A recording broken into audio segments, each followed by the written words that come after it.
Right then guys, welcome back to the channel. Today's video I'm going to be breaking down two amazing trades on GBPNZD. So I move my face come out of the way here. These are the trades I'm going to be going through. Within the space of a couple days, this new pair has just hit these very high risk reward classic liquidity supply and demand trades.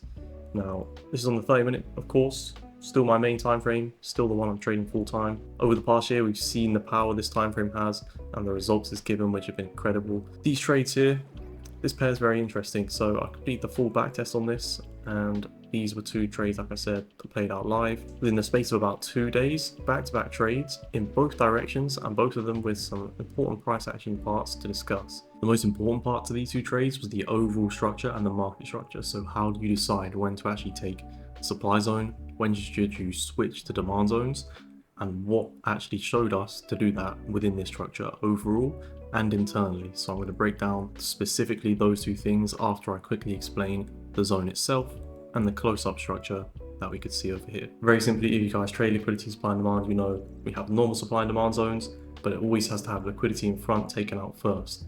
This basically stops you being someone who's used as liquidity or stopped out by a couple pips, and then price goes in your direction, which is a fairly common thing that happens to most losing traders.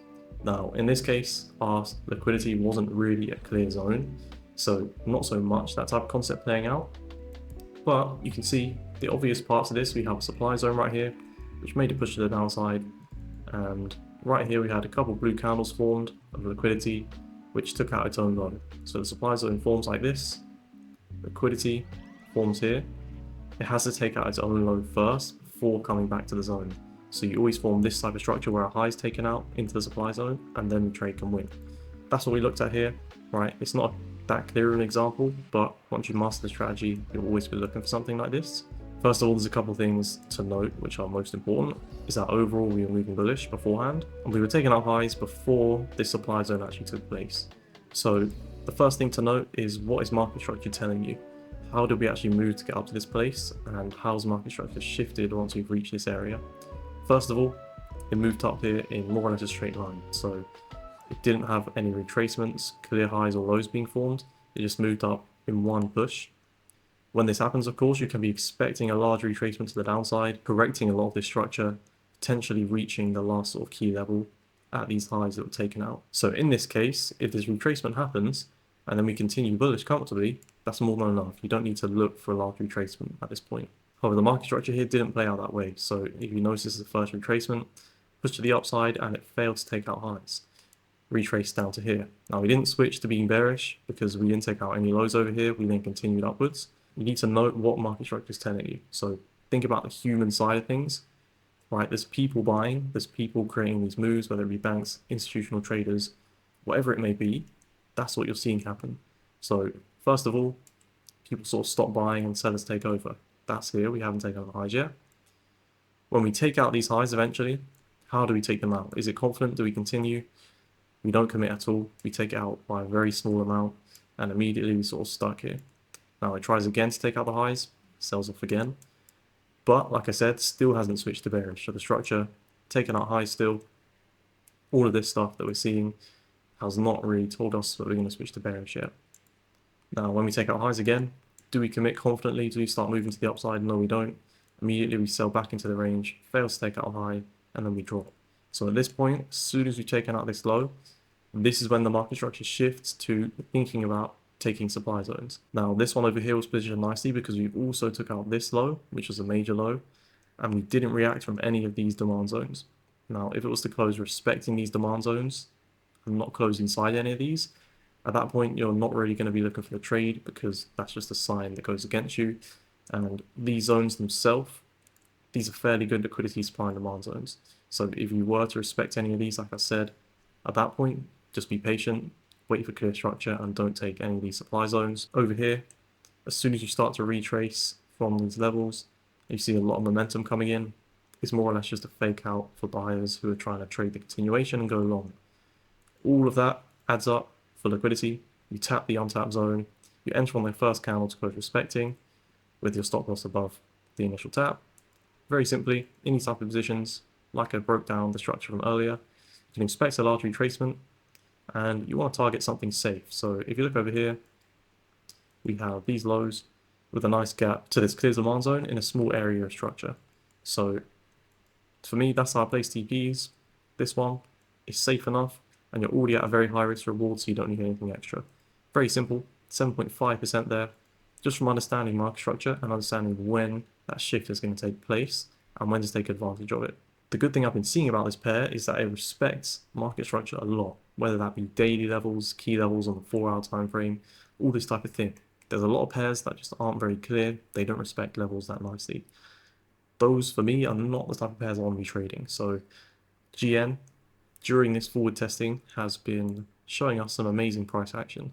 So I get into this second trade here. Untapped demand zone, of course. If you're new to the strategy, it has to be untapped demand zones. These are the ones with power. These are the ones that you take off from most often. This trade is interesting, right? You need to be situated correctly and understand what you're doing, because we've just taken a supply zone a couple of days beforehand. How are you ready to know when to instantly switch to taking demands like in this situation? The first and most obvious thing is that overall we were bullish. This right here was simply just a retracement. You will be looking for price to continue after this. Now, when you're looking for the continuation, you don't 100% know it's going to continue and take out highs, but like I said, you don't need to. This TP was hit around here for 9% or so, and that was more than enough. Even after this, if we end up forming bearish structure to the downside, we start taking out lows, and we have a full-on shift in market structure where you can target these type of areas or the first key level. If that does happen, that's completely fine. You've taken your demand zone, you've already taken TP. Right here, I'll break down what you're looking for. This is playing out live. What are you thinking while this happens? First of all, the retracement has been fairly large, and you've reached into the small consolidation sort of area. That by itself doesn't really mean anything. That's not enough to take any sort of trades. You're watching this play out. You're not looking for demands at this point. Right here at this point, liquidity has been formed in front of the demand zone, and it's taken out its own high, so the zone is valid. Like I went over earlier, this is the type of structure you want to see. Demand zone is formed by a push to the upside. Liquidity is formed. Liquidity takes out its own high, then retraces to the zone. That's what you're looking for. Right here, that's exactly what played out. Took out its own high, formed liquidity in front of the zone. In terms of this being a reversal trade, I am looking for the continuation. This is a risky point to trade from when liquidity is only just taken out its own high by a tiny amount. At this stage, I'm still not really going to be considering this zone, simply because the market structure is not showing me enough yet. If we look how this played out, we took out the highs very clearly and we saw clear bullish momentum. So at this stage, the zone is definitely being considered. Great lows right here for liquidity in front of the zone, and the zone is clearly untapped. The liquidity as well is at a good distance from the zone, so if it's too far away, if these lows were up here, it doesn't really have much effect on the zone. Right here, it's in a great spot for actually having an effect. So we're looking at this right now. Very simply, you're waiting for a retracement, and that's exactly what we get. Direct movement to the zone, which is always a good thing. Once you've seen this, very simply, it can't close inside the zone, and you enter on the first candle to close bullish. In this case, the rejection was very large, and the next one didn't go in entry either, so you can look for an aggressive entry. Now, max stop loss on most GBP pairs is 30 pips, and because of that, we don't place a stop loss underneath the low, we place it at 30 pips.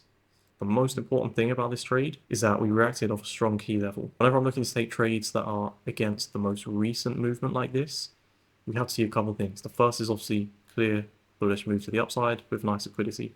The second thing is where have we reached in the markets and where have we reacted from.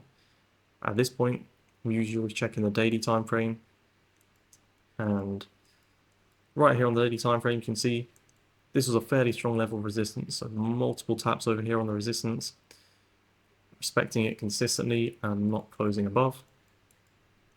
Again over here, resistance, resistance, support as well, support as well.